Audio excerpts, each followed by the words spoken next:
ശ്രീമദ് ഭാഗവതം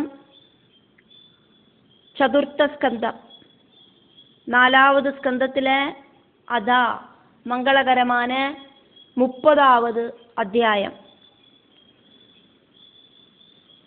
பிராஜீன பர்ஹிஸோடு புத்திரர்களான 10 பேரும் தபசு செஞ்சுட்டு இருந்தா அப்படிங்கிறத ஆல்ரெடி பார்த்தோம். அதுக்கப்புறமாக்கும் பிராஜீன பர்ஹிஸோடு அந்த கதையை பார்த்தோம். பிராஜீன பர்ஹிஸோடு கதையை நாரத மகர்ஷி நன்னா வர்ணிச்சார். பிராஜீன பர்ஹிஸுக்கு பலவிதமான தத்துவ உபதேசங்களை சொன்னார். இதெல்லாம் நாரத மகர்ஷி உபதேசிச்ச அந்த உபதேசங்களை எல்லாம் நன்னா கிளியர் ஆயிட்டு மைத்ரேய முனி விதுரருக்கு வர்ணிச்சதை பார்த்தோம். இந்த அத்தியாயத்தில் தபஸுக்கு போன அந்த பிரஜேதஸுகளுக்கு பகவான் வரம் கொடுக்கறதாக்கும் பார்க்குறோம். மைத்ரேய விதுர சம்பாதத்தில் 2 பேரும் தம்மில் இருக்கிற அந்த பேச்சுவார்த்தையில் அப்பப்போ தனக்கு வர டவுட்டுகளை விதுரர் கேட்கறதுண்டு. இந்த அத்தியாயத்தோட ஆரம்பத்திலையும் 2 ஸ்லோகங்கள் விதுரர் தன்னோட டவுட்டை கேட்குற மாதிரியாக்கும். அதுக்கப்புறமா அதுக்கான பதில மைத்ரேயர் சொல்லறதுக்கு ஆரம்பிப்பார். அதனால விதுர உவாஜா அப்படின்னு சொல்லிட்டு இந்த அத்தியாயம் ஆரம்பிக்கப்படுறது. 1வது ஸ்லோகம், ஏ त्वया அபிஹிதா பிரம்மன் சுதாஹா பிராஜீன பர்ஹிஷஹ தே ருத்ரகீதேன ஹரிம் சித்திம் ஆபுஹு பிரதோஷ்ய காம். ये त्वयाभिहिता ब्रह्मन् सुधा प्राचीनबर्हिषा ते रुद्रगीतेन हरिं सिद्धिं आबु प्रदोष्यकाम्. விதுரர் கேட்டார், பிரம்மன் பிரம்மஜானியானவரே, பிரஜேதசுகள் ருத்ரகீதத்தால ஸ்ரீஹரிய பஜிச்சு என்ன வரமாக்கும் அவளுக்கு கிடைச்சது? இதாக்கும் கேள்வி. பிராஜீன பர்ஹிஸோட புத்திரர்கள் 10 பேராக்கும் பிரஜேதசுகள் அப்படின்னு அவருக்கு அவளுக்கெல்லாம் பேரு. ஸ்ரீருத்ரன் உபதேசிச்ச ஸ்ரீ மகாவிஷ்ணுவோட ஸ்துதிகளால பகவான் ஸ்ரீஹரியை பஜிக்கிறதுக்காயிட்டு சமுத்திர மத்தியத்துக்கு யாத்திரையானது നമ്മൾ பார்த்ததாக்கும். 24வது அத்தியாயத்திலேயாக்கும் നമ്മൾ அதை பார்த்தோம். அதுக்கப்புறம் நாரதர் பிராஜீன பர்ஹிஸுக்கு புரஞ்சனனோட கதையை உபதேசிக்கிறது வழி ஜீவாத்மாவோடு கதியை வர்ணிச்சார். ஜீவாத்மாவுக்கு பிரகிருதியிலேருந்து மறுபடியும் திரும்ப பரபிரம்மத்தில் லயிக்கிறதுக்கு பக்தி ஒன்றுதான் மார்க்கம் உள்ளது. அதுக்காயிட்டு பகவான் முகுந்தனோடு பாதத்தை பஜிக்கிறதல்லாதக்கு முக்திக்காயிட்டு வேற வழியொன்றும் இல்லை அப்படின்னு உபதேசிச்ச நாரத மகர்ஷி சித்தலோகத்துக்கு யாத்திரையானதையும், அதுக்கப்புறம் கொஞ்சம் கூட டிலே பண்ணாதக்கு பிராஜீன பர்ஹிஸு வானப்பிரஸ்தாசிரமம் സ്വീകരിച്ചதையும், கபிலாசிரமத்துக்கு போயிட்டு தபசிருந்து சாயுஜ்ய முக்தி பிராபிச்சதையும் நம்ம பார்த்தோம். இந்த டைமில் எல்லாம் 25வது அத்தியாயம் முதல்க்கு நாரத முனி வர்ணிச்ச புரஞ்சன உபாக்கியானம் முடிஞ்சு பிராஜீன பர்ஹிஸு சாயுஜ்ய முக்தி பிராபிக்கிற வரைக்கும் நம்ம பிரஜேதசுகளுக்கு என்ன சம்பவிச்சது அப்படிங்கிறத பார்க்கல. பிரஜேதசுகளோடு கதையாக்கும் இந்த அத்தியாயத்தில் மறுபடியும் ஆரம்பமாகிறது. பிரஜேதசுகள் கடின தபசு செய்கிற டைமிலேயாக்கும் அவளோட அப்பாவுக்கு பாபங்கள் எல்லாம் தீர்ந்து முக்தி கிடைச்சது. அதொன்னும் அவ தெரிஞ்சுக்கவே இல்லை. அந்த அளவுக்கு கடின தபசாக்கும் அவ பண்ணிட்டு இருக்கா. மைத்ரேயராக்கும் விதுரருக்கு கதைகளை வர்ணிக்கிறார். அதனால விதுரரோடு டவுட்டு அவரு கேட்டுண்டு இந்த அத்தியாயம் ஆரம்பிக்கப்படுறது. முதல்ல இருக்கிற 2 ஸ்லோகம் விதுரரோட டவுட்ஸ் ஆக்கும். பல பல கதைகளுக்கு முன்னோடி ஆயிட்டாக்கும் நம்ம பிரஜேதஸுகளோட கதையை தெரிஞ்சுக்கிறோம். பிரஜேதஸுகளோட முன்காமிகளை ஆக்கும் நம்ம இதுவரைக்கும் பார்த்தோம். துருவனோடு வம்ச பரம்பரையை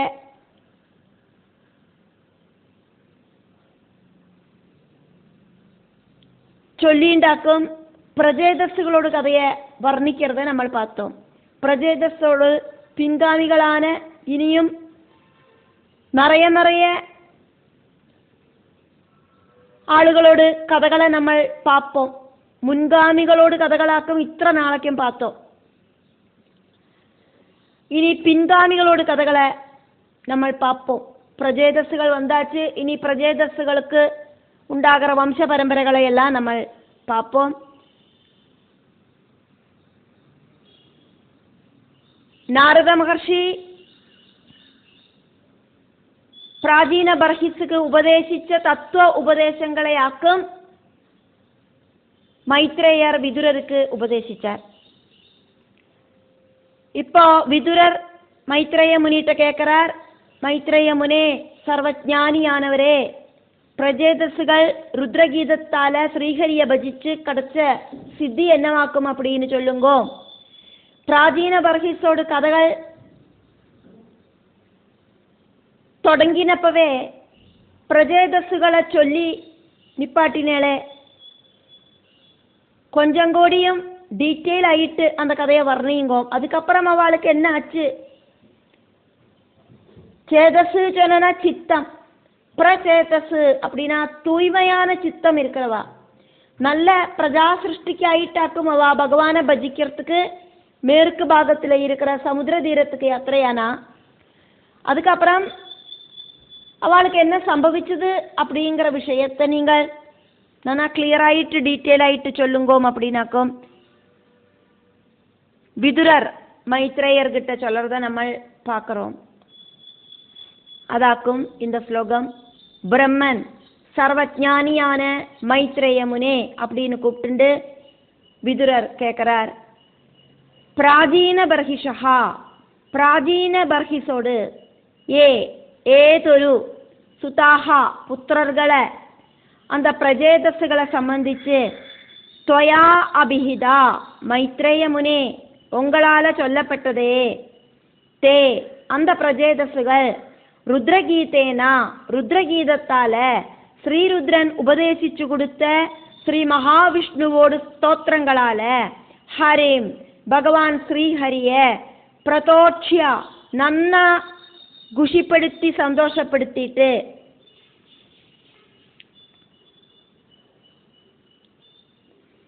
காம் சித்திம் என்ன சித்தியாக்கும் அபுஹு அந்த பிரஜேதஸ்களுக்கு கிடைச்சது. தபசு செஞ்சு அவளுக்கு கிடைச்ச சித்தி என்னவாக்கும்? பகவல் பக்தர்களான அவளுக்கு என்னெல்லாம் சித்திகளாக்கும் கிடைச்சது? ரெண்டாவது ஸ்லோகம். கிம் பார்ஹஸ்பத்ய இஹ பரத்ர வா அத கைவல்யநாத பிரிய பார்ஷ்வவர்த்தினஹ ஆசாத்ய தேவம் கிரிஷம் எதிர்ச்சயா பிராபுஹு பரம் நூனம் அத பிரஜேதசஹ. கிம் பார்ஹஸ்பத்யேஹ பரத்ரவாத கைவல்யநாத பிரிய பார்ஷ்வவர்த்தினா ஆசாத்ய தேவம் கிரிஷம் யத்ருச்சயா பிராபு பரம் நூனமத பிரஜேதசா.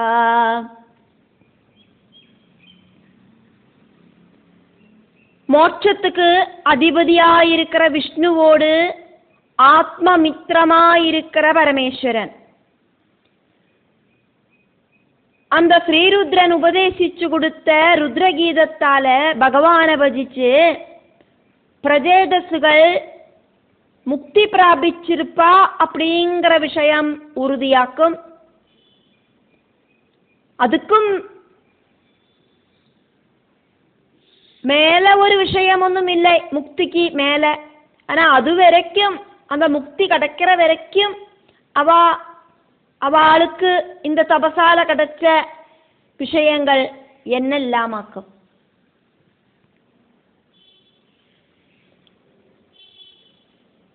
பார்ஹஸ்பத்யா, ப்ரஹஸ்பதி அப்படிங்கிறவர் தேவகுருவாக்கும். ப்ரஹஸ்பதியோடு சிஷ்யனாக்கும் மைத்ரேயர். அதனாலேயாக்கும் இங்கே விதுரர் மைத்ரேயரை பார்ஹஸ்பத்யா அப்படின்னு கூப்பிடுறது. மித்ரையோடு புத்திரன் அப்படிங்கிறதுனால மைத்ரேயர், குஷாருவோடு புத்திரன் அப்படிங்கிறதுனால கௌஷாரவி. இதெல்லாம் நம்ம பார்த்ததாக்கும் மைத்ரேயரோட பேருகளை. இங்கே ப்ரஹஸ்பதியோடு சிஷ்யா அப்படின்னு கூப்பிடுறார் விதுரர்.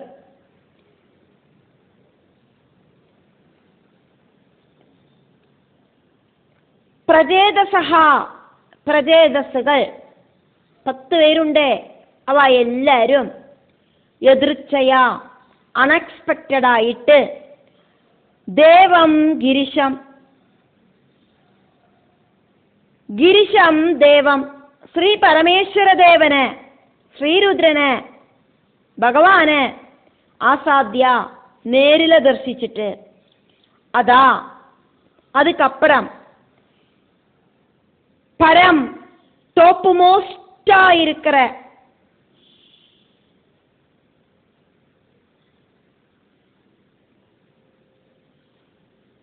அவஸ்தைய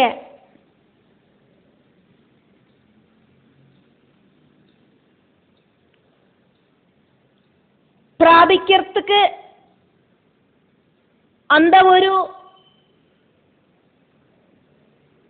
സംഗമം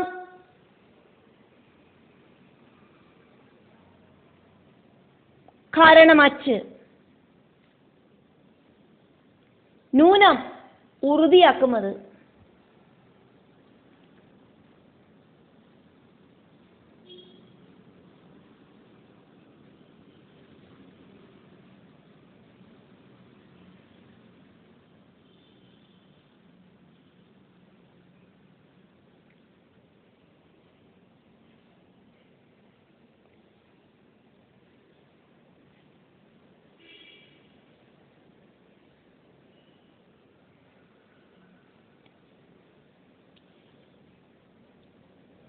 കൈവല്യനാഥ പ്രിയ,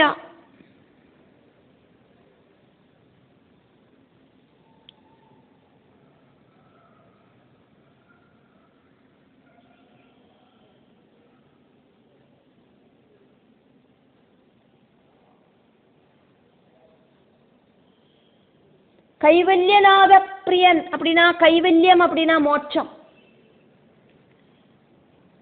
மோட்சத்துக்கு அதிபதியாயிருக்கிற மோட்சதாயகனாயிருக்கிற மகாவிஷ்ணுவோடு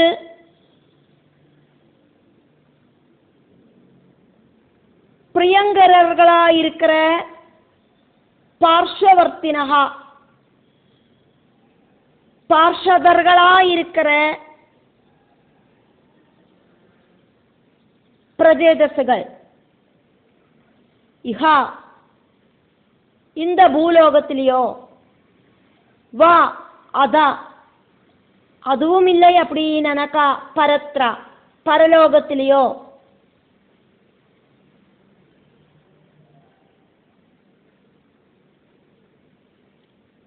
அவ என்னெல்லாம் ஆக்கும். கிம் பிராபு பிராபிச்சா என்னெல்லாம் சித்தியாக்கும் அவளுக்கு கிடைச்சது.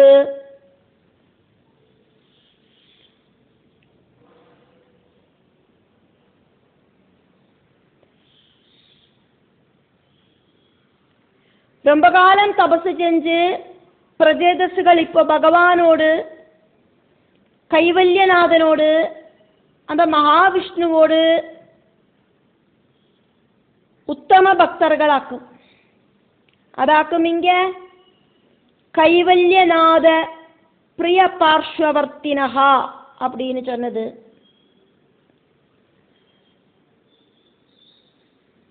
அவளுக்கு மோட்சம் கிடைச்சிருக்கும், டாப் மோஸ்ட் அவஸ்தைய அவ பிராபிச்சிருப்பா அப்படிங்கிறது உறுதிதான். இருந்தா கூட அந்த மோட்சம் பிராபிக்கிறதுக்கு முன்னால யுகலோகத்திலையும் பரலோகத்திலையும் அவளுக்கு என்னெல்லாம் சித்திகளாக்கும் கிடைச்சது. 3வது ஸ்லோகம் மைத்ரேயர் பதில் சொல்லறதுக்கு ஆரம்பிக்கிறார். பிரஜேதசஹா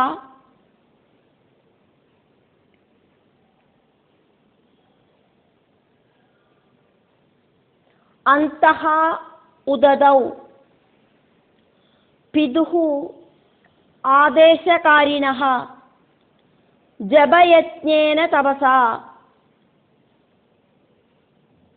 புரஞ்சனம் அதோஷயத்.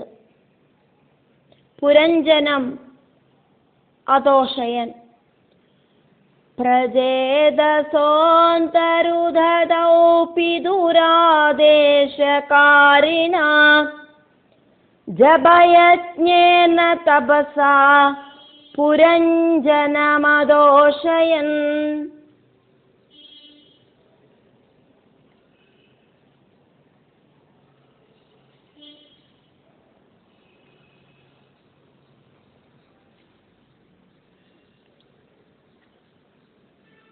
பிரஜேதசுகளோடு அப்பாவான பிராச்சீன பர்ஹிஸோடு ஆജ്ഞைப்படி பிரஜேதசுகள் சமுத்திர அந்தர்பாகத்துக்கு போய் பகவான ஜபயஜ்ஞங்களால தபசு பண்ணினா. பிதுஹு அப்பாவான பிராச்சீன பர்ஹிஸினால ஆதேசகாரிணஹா உபதேசம் செய்யப்பட்ட பிரஜேதசஹா பிராச்சீன பர்ஹிஸோடு புத்திரர்களான 10 பேரும் அந்த பிரஜேதசுகள் அந்தஹா உததௌ சமுத்திரத்தோடு உள்பக்கத்துல ஜபயஜ்ஞேன தபசா ஸ்ரீருத்ர கீதத்தால தபசு செஞ்சு கைலாசநாதன் உபதேசிச்சு கொடுத்த கைவல்யநாதனோடு கீதத்தால தபசு செஞ்சு மகாவிஷ்ணுவோடு ஸ்தோத்திரங்களால தபசு செஞ்சு புரஞ்சனம் பகவான் ஸ்ரீஹரிய அதோஷயது சந்தோஷப்படுத்தினா. சிருஷ்டிக்காயிட்டு பல பல உயிரினங்களை சிருஷ்டிக்கிறதுக்கு பிரம்மாவுக்கு சக்தி கொடுக்கிற பரம்பொருளை குஷிப்படுத்தினா. ஜீவாத்மாவான பரம்பொருளை குஷிப்படுத்தினா. ஜீவாத்மாவும் பரம்பொருளும் ஒன்னாக்கும் அப்படிங்கிற சூக்ஷ்ம அர்த்தத்துல இங்க பரம்பொருளை புரஞ்சனன் ஆயிட்டு சொல்லப்படுறது. இதுக்கு முன்னால் பார்த்த புரஞ்சன கதையில நம்ம புரஞ்சனன் அதே மாதிரி புரஞ்சனி இதெல்லாம் பார்த்தோம்.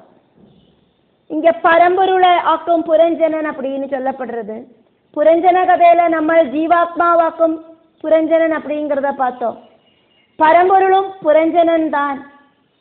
பரம்பொருள் தன்னோட மாயா சக்தியால அஜ்ஞான பாவத்தால ஜீவபாவம் ஸ்வீகரிக்கிறார். பரம்பொருளும் ஜீவாத்மாவும் பிரகிருதியும் ஒன்றுதான்.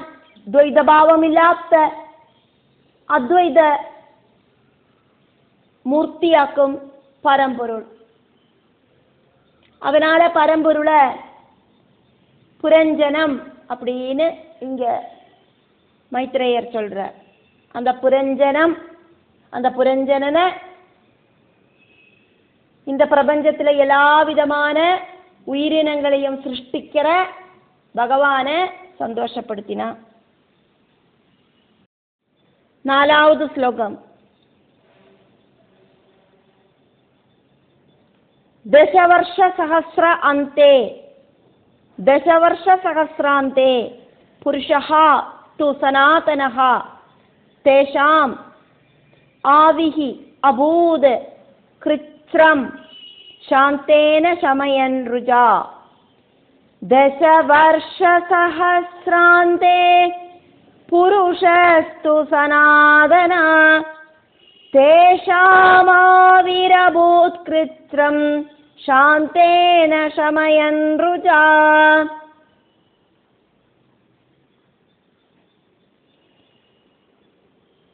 ஜபயஜ்ஞங்களால தபசு செஞ்சா அப்படிங்கிறத பார்த்தோம். இப்படி இருக்கிற அவளோடு தபசு 10,000 வருஷம்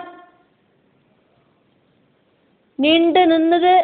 அந்த 10,000 வருஷம் தபசுல குஷியான ஸ்ரீஹரி அவளுக்கு தர்சனம் கொடுத்தார். அவளோடு முன்னால பிரத்யட்சமானார். தசவர்ஷ சஹஸ்ர அந்தே 10,000 வருஷம் தபசு செஞ்ச பிரஜேதஸ்களில 10,000 வருஷங்களோடு முடிவில சனாதனஹா ஒருபோதும் அழிவில்லாத ஒருவிதமான மாற்றமும் இல்லாத புருஷஹாது பகவான் ஸ்ரீஹரியாகட்டும் தேஷாம் அவளுக்கு முன்னால பிரஜேதஸ்களுக்கு முன்னால ஆவிகி அபோத் பிரத்யட்சப்பட்டார். பகவானோடு சாந்தேனா சௌமியமான ருஜா தேஜஸால கிருச்ரம் கஷ்டங்களை அந்த பிரஜேதஸ்கள் கடின தபசாக்கம் செஞ்சா அதனால அவளோட சரீரம் எல்லாம் ரொம்ப ரொம்ப க்ஷீணிச்சு போயிருந்தது. அப்படி இருக்கிற அவளோட கஷ்டங்களை எல்லாம் பகவான் ஷமயன் இல்லாம பண்ணிட்டார். அவளுக்கு நல்ல பூர்ண ஆரோக்கியம் உண்டாகி வந்தது, யௌவனம் உண்டாகி வந்தது. 5வது ஸ்லோகம். சுபர்ணஸ்கந்தம் ஆரூடஹ மேரு ஸ்ருங்கம் இவ அம்புதஹ பீதவாசா மணிக்ரீவஹ குர்வன் விதிமிரா திஷஹ.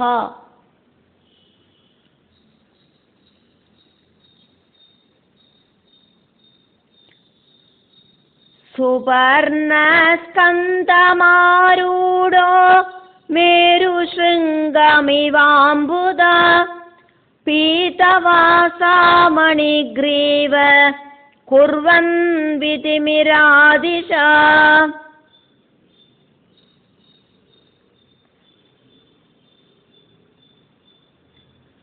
கருடாரூடனாயிட்டு மேருவோடு மேல ஏறி உக்காந்துட்டு இருக்கிற கார்மேகம் மாதிரி பீதாம்பரவும் கௌஸ்துபவும் அணிஞ்சுண்டு திக்குகளை எல்லாம் பிரகாசமனமாக்கிண்டு பகவான் அவளோடு முன்னால வந்து இறங்கினார். சுபர்ணஸ்கந்தம் ஆரூடஹா கருடனோடு மேல கருடனோட தோளுல ஏறி உக்காந்துட்டு இருக்கிற பகவான்.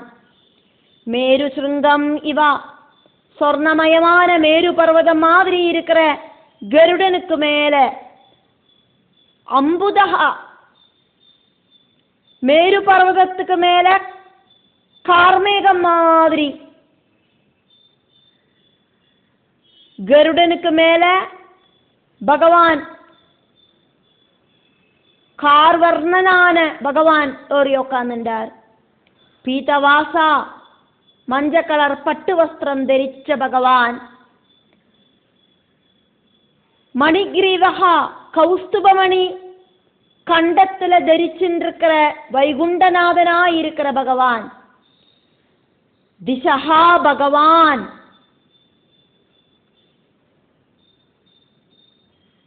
பகவான் வைகுண்டன் திக்குகளை எல்லாம் விதிமிரா குர்வன் பிரகாசமயமாக்கி தீர்த்தார். பிரஜேதஸ்களுக்கு முன்னால பிரத்யட்சப்பட்ட பகவான் எப்படி இருந்தார் அப்படின்னு வர்ணிக்கப்படுறது. ஆகாசத்திலிருந்து கருடாருடனாயிட்டு பகவான் பூமியில பிரஜேதசுகளுக்கு முன்னால வந்து இறங்கினார்.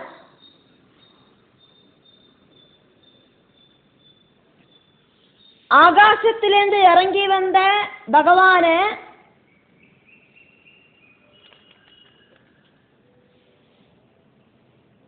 ரொம்ப பக்கத்துல பார்த்த பிரஜேதசுகள்